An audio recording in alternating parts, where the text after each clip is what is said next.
Hello, everyone, and thank you for joining ReadySetCyber. This is a deep dive into the issues and solutions around cybersecurity. I'm Darren Mott, a retired FBI supervisory special agent, cybersecurity expert, former high school teacher, and podcast host of the Cyber Guy and Cyber Smart Morning News Updates, available at all your favorite podcast providers, shameless plug included. As you all know, October is Cybersecurity Awareness Month, bringing attention to good cybersecurity practices worldwide. And today we bring you a special back-to-school edition, exploring the ongoing and evolving cyber threats that face our schools, and why are schools prime targets for cyber attack, and what can we do to better protect them. Recently, the University of Michigan was in the news following a cyber attack that caused an internet outage across all of their campus networks, eventually requiring password resets for all users. This is just one event in a series of cyber attacks on schools and a growing concern for the security of the education sector worldwide. In fact, education is the #1 target for ransomware, according to Sophos. The threat intelligence company Recorded Future reported that more than 120 schools had ransomware attacks in the first 6 months of 2023, compared to a total of 188 in 2022. And not only do schools have the longest recovery times post-attack, many have been forced to shut their doors entirely. What's more, federal cybersecurity regulations for the sector are tightening, as academic institutions are considered financial institutions by the Federal Trade Commission, or the FTC, when they are handling sensitive financial information. Joining us today is a panel of experts with varying perspectives and expertise in cybersecurity and education to help shed light on the subject. If you're with us live and have questions or comments during the show, we encourage you to speak up. Simply type your thoughts into the chat and we'll do our best to address them as they come in. If you're a replay viewer, we'll be sure to get to you as well. So let's roll and meet on with our panelists. First, Randy Trzeciak. He is the Deputy Director for Risk and Resilience Directorate of the CERT Division of the Software Engineering Institute, National Insider Threat Center of CERT, Program Director, MSISPM Program, CERT Professor, Heinz College and Carnegie Mellon University. That's a mouthful, Randy. I'm not going to lie. That was a mouthful there. Kevin Powers, a founder and director and professor of cybersecurity, data privacy, and national security graduate program at Boston College. Evan Rice, Senior Vice President and Security Strategist and Blue Team Expert at GuideStar, and Heath Spencer, Cyber Expert and CEO of TraitWare, providing passwordless phishing-resistant multi-factor authentication solutions for the enterprise. So let's get right into our questions. And Randy, let's start with you. Why are the schools being targeted? Yeah, thanks, Darren. I appreciate the invitation. It's great to be here. So why are they being targeted? Well, certainly the education sector, like every other sector, is relying upon information technology to deliver the critical services to its consumers or students or the folks that are relying upon the education system to deliver high quality education. So with that being said, a number of folks are dependent upon the IT infrastructure to be available. And with that also being said, many times the educational organizations maybe not have the appropriate resources available to adequately protect the organization. So from a threat standpoint, they're able to target the organizations, sometimes with automated testing tools, find the vulnerabilities in the systems, and then once the adversaries are in a protected system, they are able to deploy malicious code such as ransomware to hold that particular education system hostage. And certainly given the pressure that can be applied by the users or consumers or students in those organizations, it's certainly a rush to try to get those services restored. In many cases, the educational organizations are then required to pay the ransom to get those services back up and running. So with the traditional risk paradigm being what's the likelihood that a threat actor could exploit a vulnerability, and certainly the valuable assets that the IT resources are relying to deliver the services, it certainly is a prime target for the adversaries to really want to target. And many times, as we said, the organizations aren't adequately prepared to prevent, detect, and then efficiently respond to a cyber incident. So Evan, as a blue team expert, I'm assuming obviously that most schools don't have a blue team capability. How do they get to that point to even be able to protect them from all these risks that are hitting them? Yeah, well, thanks, and happy to be here and talk about this. We work with a number of K-12 schools predominantly, so it's a whole nother challenge with kids in the mix. And as far as the blue team goes, you look at the traditional model that a school district might have with budgetary constraints and everything else. You may have 1, 2, 3 tops in a small school district that are supporting hundreds and hundreds of kids on hundreds and hundreds of Chromebooks and tablets on top of a network infrastructure that's getting more and more regulation, more and more requirements for security.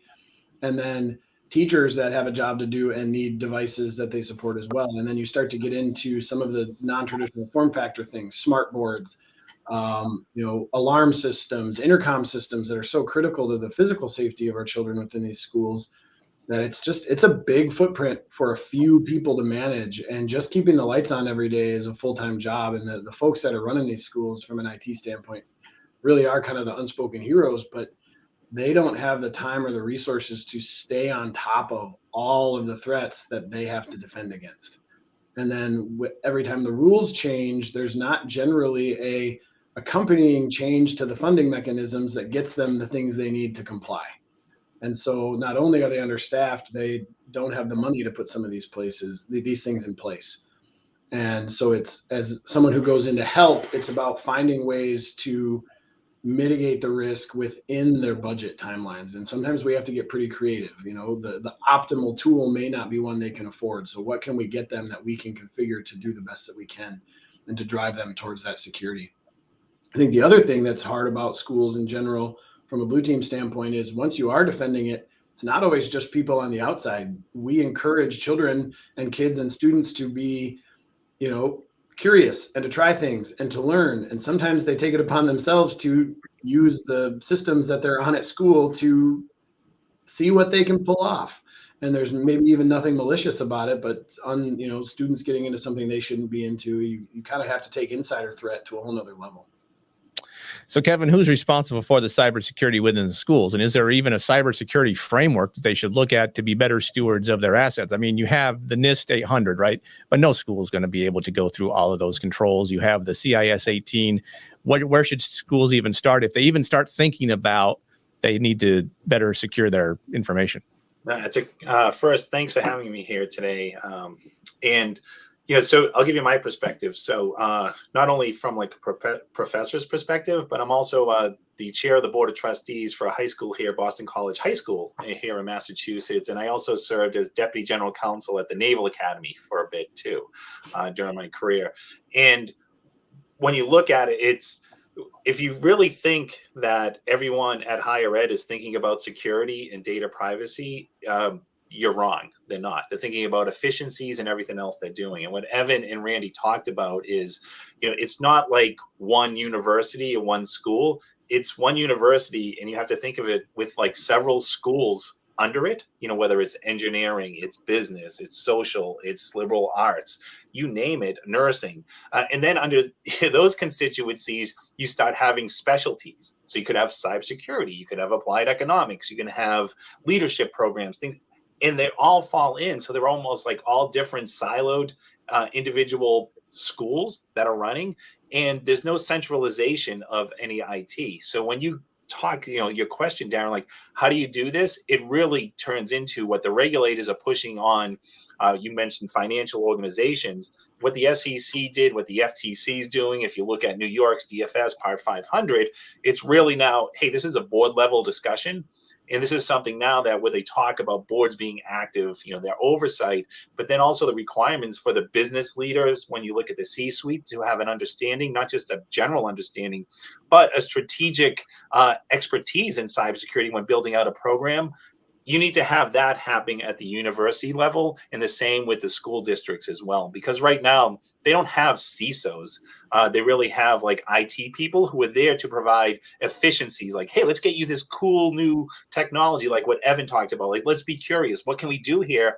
But there's no safeguards around any of it. So it really has to start, if you look at the school district, the superintendent's level, and they have to really push it down on the security side. And they're just not doing it now. There's been talk about it, but there's been no doing. Yeah, I think one of the SEC rules for businesses, obviously, is they're going to have someone, if they're publicly traded, on their board that's a cybersecurity expert.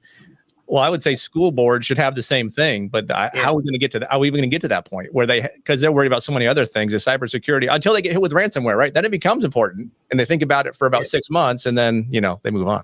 Well, the interesting thing about that, just on the SEC with the new rules, they backed off on the expertise, like having the expert. What they want now is the board to have training, not to be experts, but have a broad understanding, a general understanding, and be active in cybersecurity. What they did is they put it down a notch to the business side where they have to have the expertise in this cybersecurity strategy. So that's a strong push, and you need that in education as well. And that's really hard to do when you think about the shortage of cybersecurity expertise that we have in our country right now, and the number of schools, and quite frankly, how rural many of them are. Is there anybody in these? I mean, school boards are used to an in-face, localized approach to their administration and their funding and everything else. And that model, frankly, tends to fall apart when you get into rural America. And there may not be a cybersecurity expert who lives within 2 hours of where that school is. And, you know, I live in a rural community, and we're an anomaly that we've got some expertise up here. And I do serve on some boards in those capacities. And it's interesting how steep the need is for that type of expertise. And that's where some of the things like that we do as a security blue team group to go in and help provide some of that expertise, guidance, and training is so valuable. But the resources for the school aren't there. It tends to, okay, we did our training, check the box. Now let's go back to exactly what we were doing before. Operationalizing that is the real challenge. It's so hard. And we have to find ways as professionals to make it easier. We have to find tools that just eliminate certain pieces. That's why I love Heath's company's, product so much, because how do I teach a 5-year-old to remember a password, much less a PowerSchool password and a Chromebook password and another password that all these systems for security purposes don't display in plain text. So you can't even look it up and remind them what it is anymore. You have to reset it for them, and now they're trying to remember another one. So that challenge with managing kids and even the administration of them is really hard operationally. If I can jump in really quick, Darren, just to buttress what Evan said, it really comes down to training. That's the only way we can get this done. It's really from the top all the way down. Once it's a top priority and you push it down, you have real training. It's not the I think of the military, we had the general military training. It would be once a year. It would be the sub-Pixar training, and you just click along. It can't be that. It has to be real training geared to the person who's in that position. So what you train the receptionist or the mailroom person is different from the senior business leader or the professor, in really conveying to them that, this is a security issue, physical and cyber. And we're thinking of the students in their personally identifiable and sensitive information as well. And then you play it out too, is like, there's no interest like self-interest. Oh, by the way, if the university's hacked and goes down, you might be out of business too, and you might not be collecting a paycheck. So this is important to you as well. I'll give you a story of there's a school where I live. I'm in northern Alabama, and we had a school that get hit with ransomware. And so they went through, they didn't pay the ransom. They tried to rebuild their system from what they had before. And the company I work for, they asked us to come in and do some penetration testing. So we did a penetration test after they had redone their network. They gave us access to about 10% of their whole school network, because it was after hours and, school things were turned off. We found 700 critical vulnerabilities within that part of the network, 1,100 high vulnerabilities, and 2,000 medium. And we were able to get access all the way through all the active domains and everything like that. So Heath, I'm going to bring this to you. What question should parents and teachers and the staff be asking their security folks at the schools in the event that they get hit? And should they even be asking, how safe are we? Yeah, it's a sensitive, tricky question, right? So as someone who's raised 3 children, I've made it all the way to where my oldest is now second year of grad school. So I've been, all the way from K through that part of it. And it is difficult, as all of the rest of the discussion said. This is not the school's core competency, right? And whether you look at a school from a university down through K through 12 and compare it, I look at most of those, in comparison to most small to medium-sized businesses, right? Really only the Fortune 100 has the resources to have a real strong cybersecurity program. So as a parent, your 5-year-old really isn't entering their PII or their non-public PII. It's the parents that are, right? And so where are we putting that data in? Having had, kids that went through sports program, every year it was getting a new physical. Well, that health record has a lot of sensitive information in it, whether that's physical health record, psychological health record. Those are the things. And so you have to start somewhere in where you can reduce risk. So as a parent, you have to start asking questions of, where and how is the non-public information being stored? Is it being encrypted? And what are the access controls on it, right? Are you using multi-factor authentication for the gated access to get to that data, whether it's from a teacher, an admin, or where the parent's submitting it? You know, and another consumer side site, you know, 23andMe was recently hacked because the consumer passwords were found in a different breach and then credentials stuffed. And it's not that 23andMe was actually hacked or breached on their back end. It's just that the bad actors captured people's passwords and then reused them. And that's the other thing is the parents also, we all have to take self-responsibility of make a unique individual password for that legacy system. If they don't have modern authentication that can take you passwordless yet, make sure you're using a unique username, unique password, and then moving it to as strong as MFA as possible. And we're helping as many schools as possible. We've got it deployed for some K through 12 things and working with Evan's team to help reduce that. But it's going to take time to get that across to enough people.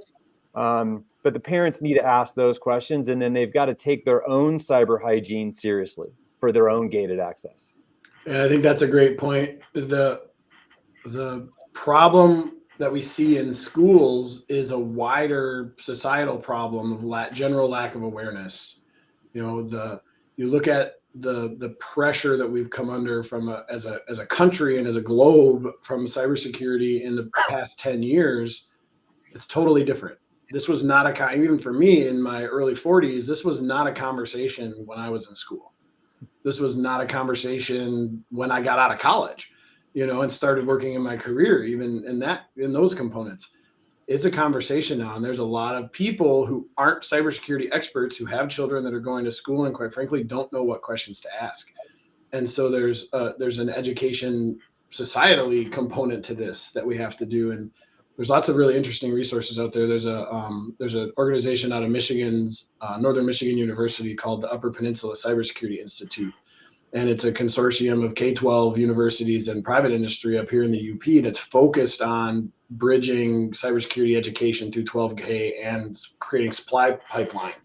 And it's about outreach. And it's about providing parents with opportunities to learn too, as their kids are learning about cybersecurity within the schools. And I think that comprehensive community approach is the only way we're going to bridge this problem. The schools can't solve it by themselves. This administrator at this school can't solve this problem, and no one isolated can. You've got to find that kind of community approach where there's experts who are helping these schools keep their systems secure and opportunities for learning within our communities. Yeah. So Randy, since you're in the thick of it as an educator and cybersecurity expert, what do you see as the biggest challenges for cybersecurity and education going forward? Like, what are the threat actors? How are they evolving their tactics, right? Because I mean, ransomware is nothing new. Targeting of schools is really probably nothing new, but how is AI going to impact on this? What is, if you're in education and you're actually thinking about this, you're taking cybersecurity awareness month seriously and say, okay, how do we protect our crown jewels here, right? What do folks in education need to be looking forward to in the future to kind of stay ahead of the threats? Yeah, certainly.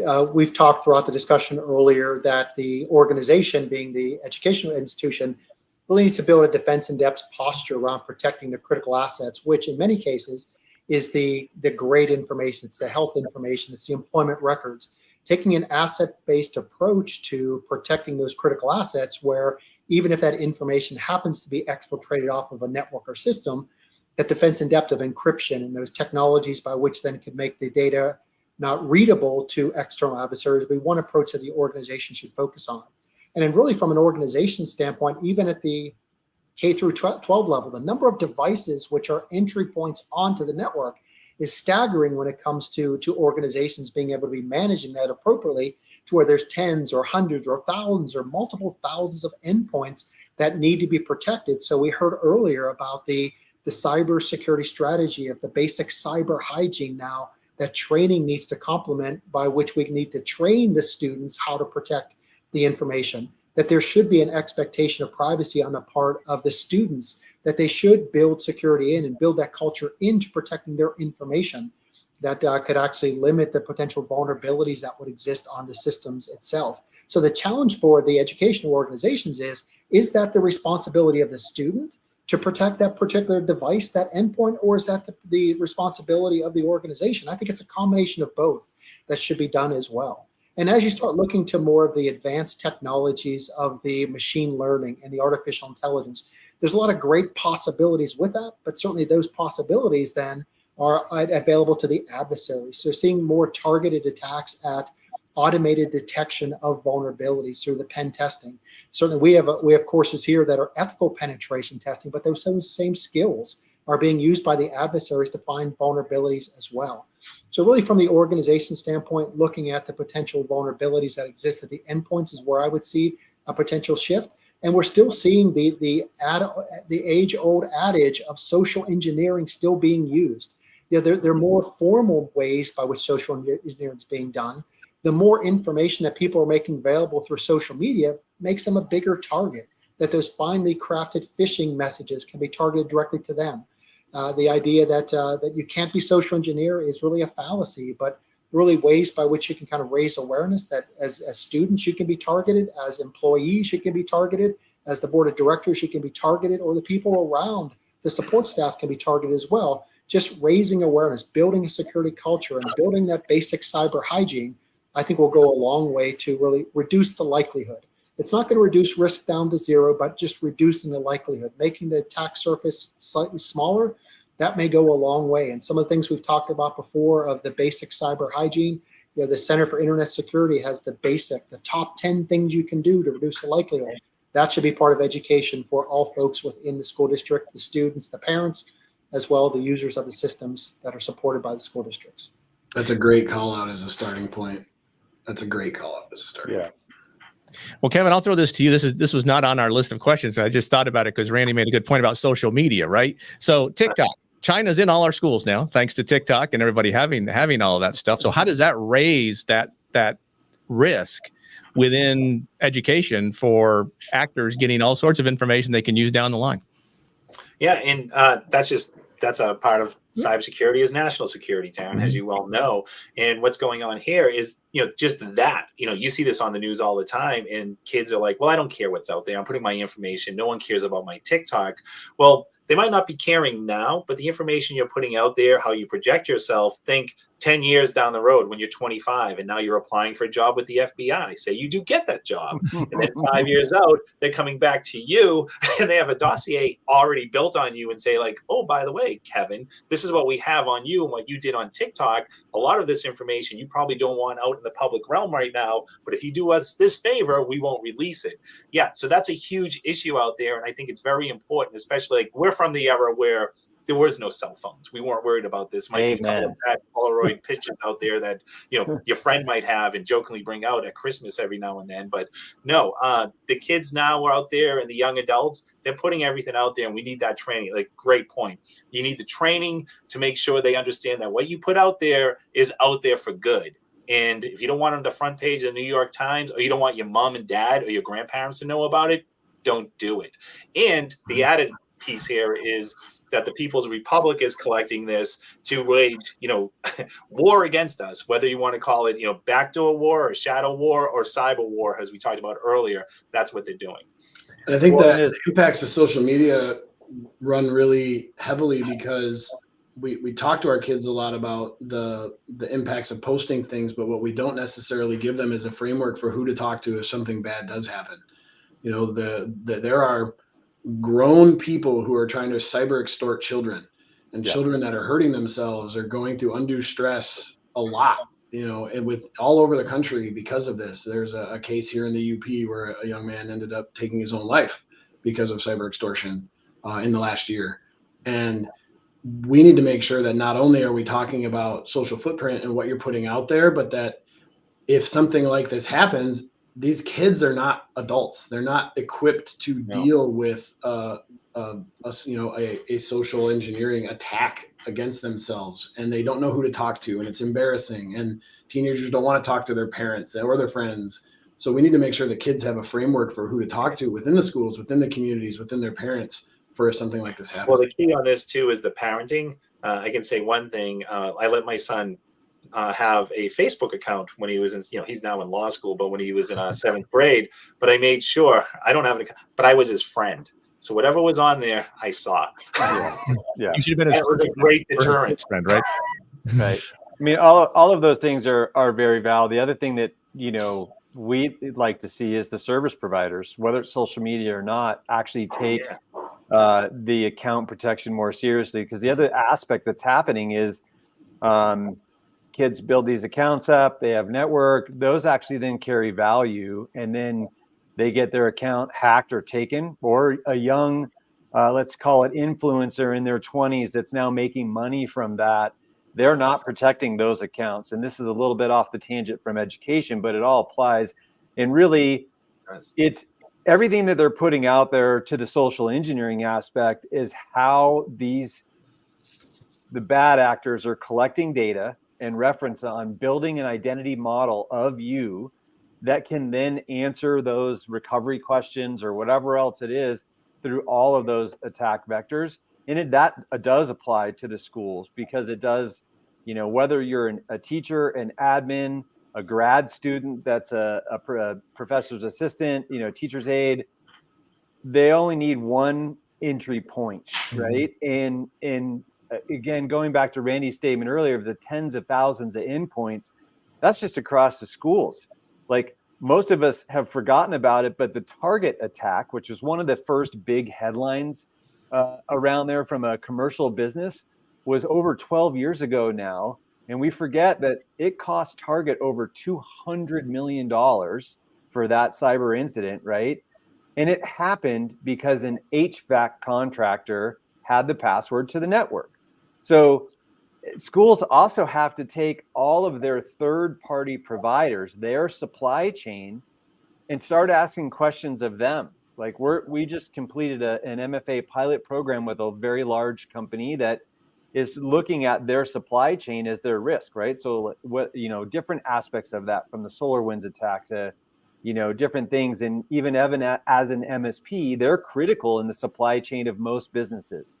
If Evan's MSP gets attacked, a bad actor get the keys to lots of clients, right? So, the schools need to start asking, and again, they just don't have the resources to do it, which is frustrating and a big challenge. But, Kevin, how are you guys dealing with supply chain risk at the university? Well, I'm glad you brought that up. And I'm going to, before I answer that, one piece that's really applicable here is if you look at the city of Oakland that was hit with a devastating ransomware attack in February of last year. And what came out of that was it was all based on their SaaS platforms. All the data was ripped out of there.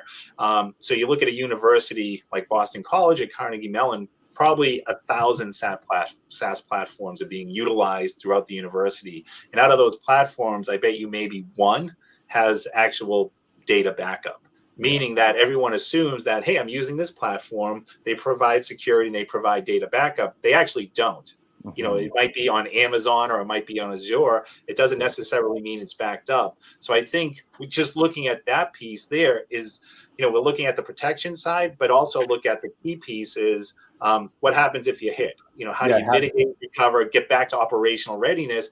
And again, what happened in Oakland, they couldn't even provide the most rudimentary of services to the citizens for over a month. So for the schools, a key here is we're trying to educate kids. We're just coming out of COVID where a lot of the schools were closed. We don't want to be back in that situation where you're hit with a ransomware attack and now you're down for a month. You can't even have Zoom school at that point. So I think, looking at that piece there of like, know your vendors. That's exactly what you're saying right there. It's like, hey, we got this great technology. We're using it for all HR, finance, business, whatever we're doing here. But then if it's not backed up and you just assume it is, you're in a load of hurt. Yeah, I agree. I think there's an opportunity within the schools. We often forget that, teachers are smart. I mean, some of the most educated people in the world with continuing education, teachers have more degrees than a thermometer, and it's like they're smart and they care about kids and they're there to do a job. And so if we can educate the teachers and convince them to start pulling in the right direction, even just getting them through some data handling, understanding what to do with sensitive data and why am I being asked to email this to someone? That's some of the stuff. Teachers can they can do it. Quite honestly, they can do it Do better your than some work of my on your IT work people. laptop. Don't email it to your personal Google Right. account. Yeah. Don't use these work Just that little bit of training for the teachers and getting them asking the right questions and pulling in the right directions is like a giant force multiplier for this, and a huge low cost opportunity to get that communication. Well, and think about how that transfers knowledge for those kids entering the workforce, whoever they work for, right? I mean, we still, in my opinion, don't do a good enough job teaching kids coming out of school how to manage finances and having segmented finance, accounts. Don't commingle these accounts, right? Whether you're, so don't commingle email. And that's a number, especially at schools where they have, let's say, fairly locked down networks where they don't want the kids going out to certain websites and everything. I can tell you right now that the kids always find the back door to get around it. I mean, they're using VPNs on their phones to then go access and watch this show, whatever, right, on the school network, but they're not supposed to. So, talking about commingling, like, don't mix your school account with a personal account or a family account. And same thing for the parents, really. The parents need to figure that out too. And then having kids that have graduated from college, et cetera, that college email stays valid for a period of time, right? Which is great because then they get the student rate on certain services like Amazon or whatever else for a little bit longer. Maybe it helps the parents out while they're still on the doles list. But, learning to segment where that data lives from personal use, create an email box that's just for junk mail and signing up for Netflix and those things so that you're not mixing that email with your good emails that are serious. So Kevin, wrapping back around to your TikTok thing, I would like to think that the FBI background check would have caught the videos beforehand, but there's no guarantee. We would hope. So Evan, as a cybersecurity professional, let's talk about cost. You have to strike a balance between that and security, especially in education where budgets are really tight. And going back to your statement earlier about finding, people working in cybersecurity, you're not going to find a lot of folks that are working for like Raytheon in cybersecurity say, I'm going to go work for that public school in the middle of Michigan or whatever. So how are you dealing with the challenges, and what are the kinds of solutions that you could be recommending? So for us, it really starts with assessment. You can't take a test unless you know how much you know already. So, right. So, and put it in education terms, let's do a PSAT, right? Let's do a practice cybersecurity test. Maybe not a full-blown pen test yet. You don't want to take the final before you've had a chance to study, but let's go in and do an assessment and look at what's going on in your infrastructure. And then if your MSP doesn't care about your budget, you're working with the wrong MSP. You have to sit down and come up with practical budget-based approaches to moving the needle in the right direction. You can't do it all at once. You're not going to get it all in 1 year. So depending on the school, an assessment could cost anywhere from $10,000 to $20,000 to get an assessment done. Most schools can find that. That's going to build you a roadmap. And then you can sit down with your MSP and you can say, okay, here's our biggest risk. And you can start making risk-based decisions instead of IT-based decisions. And I love IT professionals. I'm a recovering one myself before I got into cybersecurity.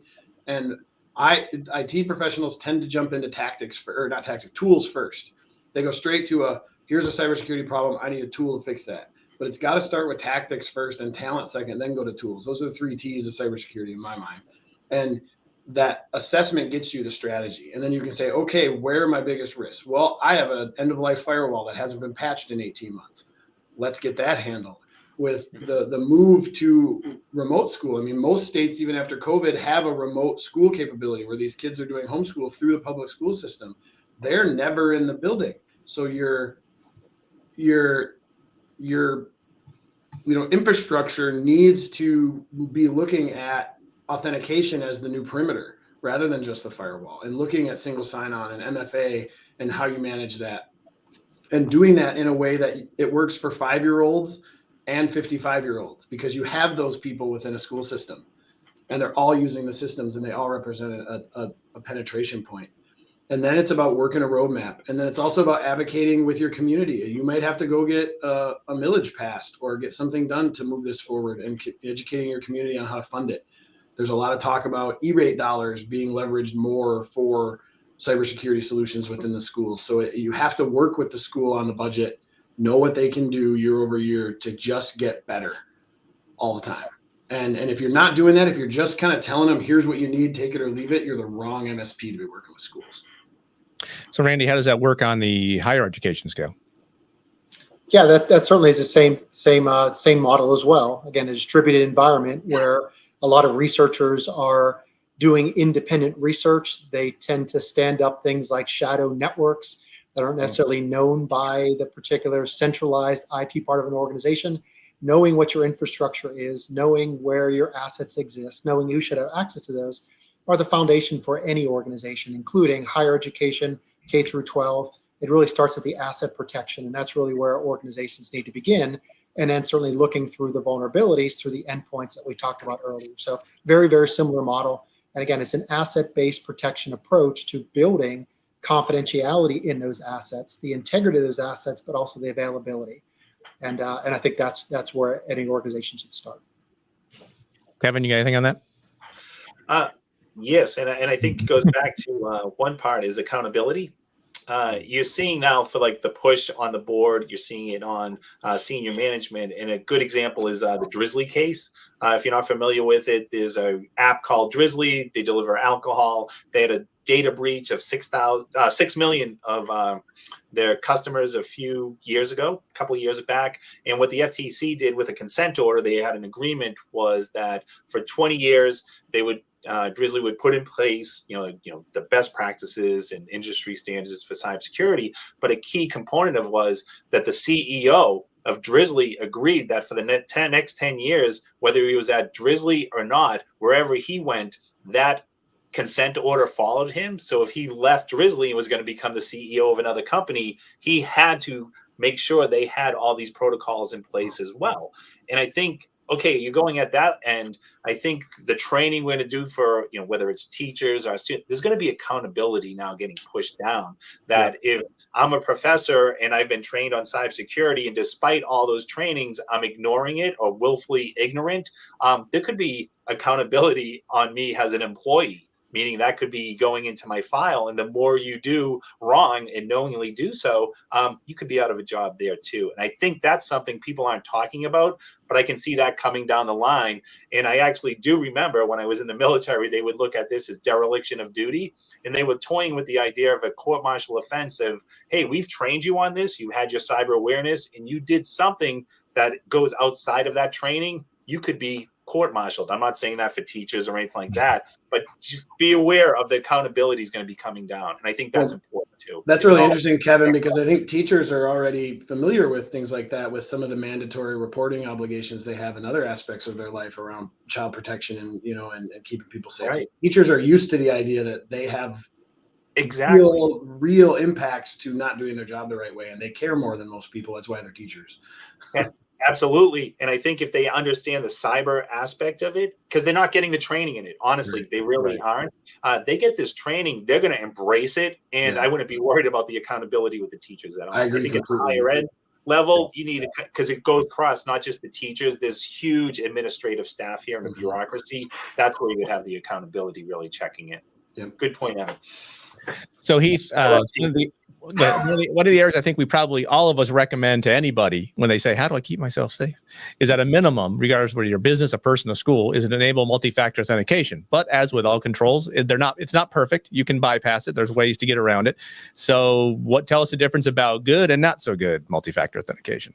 Yeah, well, I mean, this was going to lead into one of the things coming off of Kevin's and Randy's statements of, whether it's the FTC safeguards rule that does apply to schools, particularly higher education, maybe not the K through 12 for the FTC safeguards rule. But the point is compliance doesn't necessarily equal security, right? Checking a box for compliance. However, mapping to compliance and then using that as, to look at the different frameworks that were mentioned earlier, whether that's CIS or FTC safeguards rule, or, I think all of those things, a good metronome these days is what's on your cyber insurance application.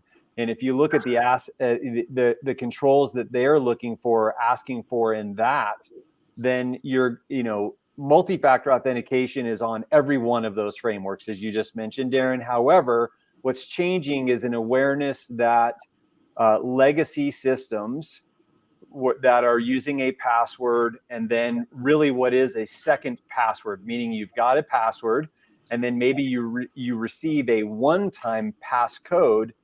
That's really just two passwords. And by definition, that isn't multiple factors. That's two of the same factor, right? We don't think of it that way, but it ends up being two different passwords, which are both knowledge factors, which can both be shared intentionally or unintentionally. So going back to social engineering, phishing attacks, all of that, can you be tricked into doing that? So legacy-based 2FA, I mean, the government deprecated SMS at 2FA 8 years ago now, and yet it's still the predominant one that's used in a lot of cases. And so again, going back to what do the parents need to ask, or what do we all need to choose as the how do we vote with our dollar of what services, and are they taking that access control seriously and implementing modern authentication standards? So using something that uses PKI, which we implement based on like FIDO2 standards, those kinds of things that are moving you towards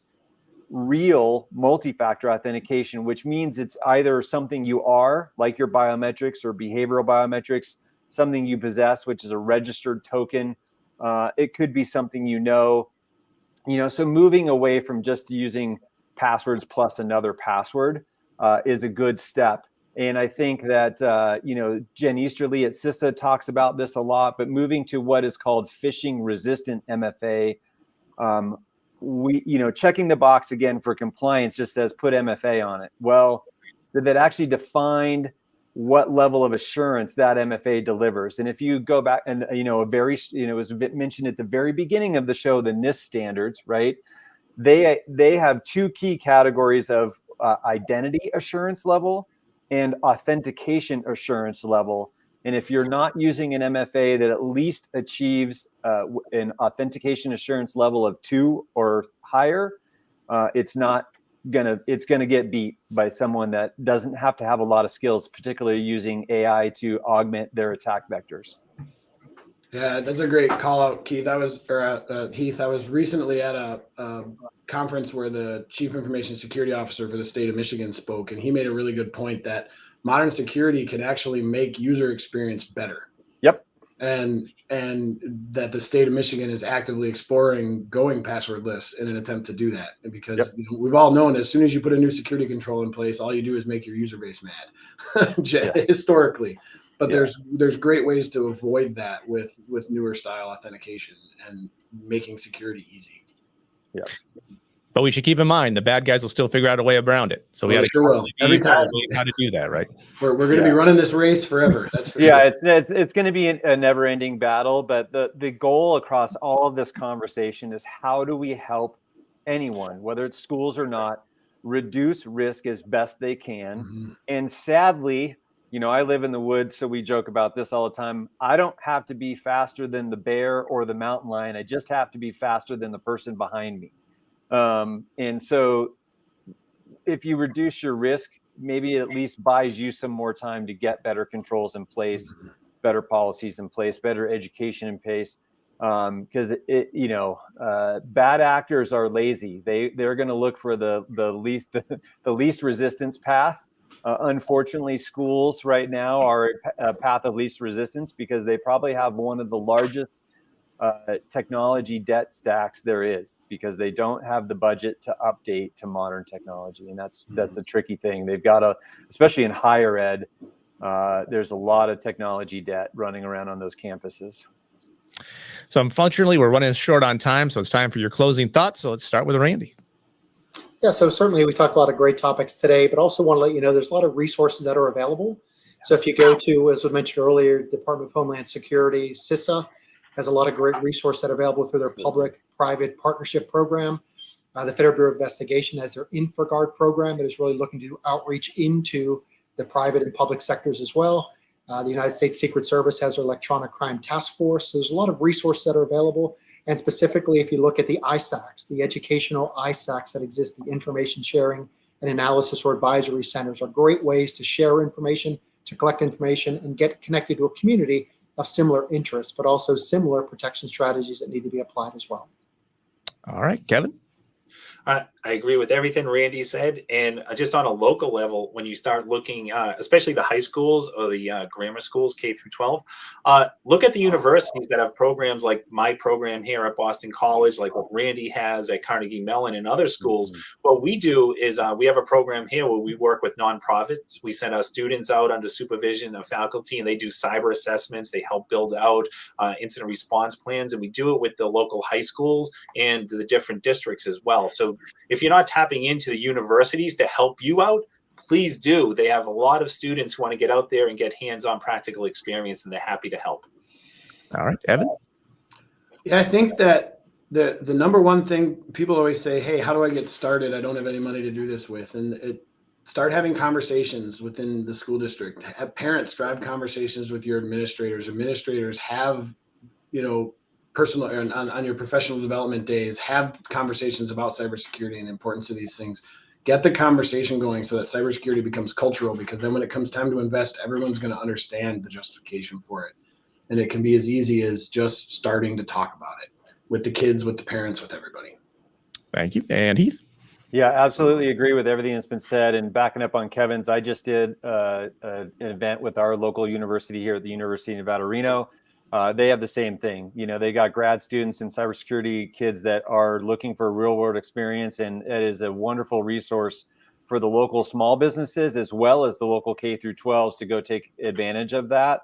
I also think that there is, our current administration has been pushing a massive amount of budget into critical infrastructure for cybersecurity. And personally, I think schools are critical infrastructure. And I think they just need to make that argument.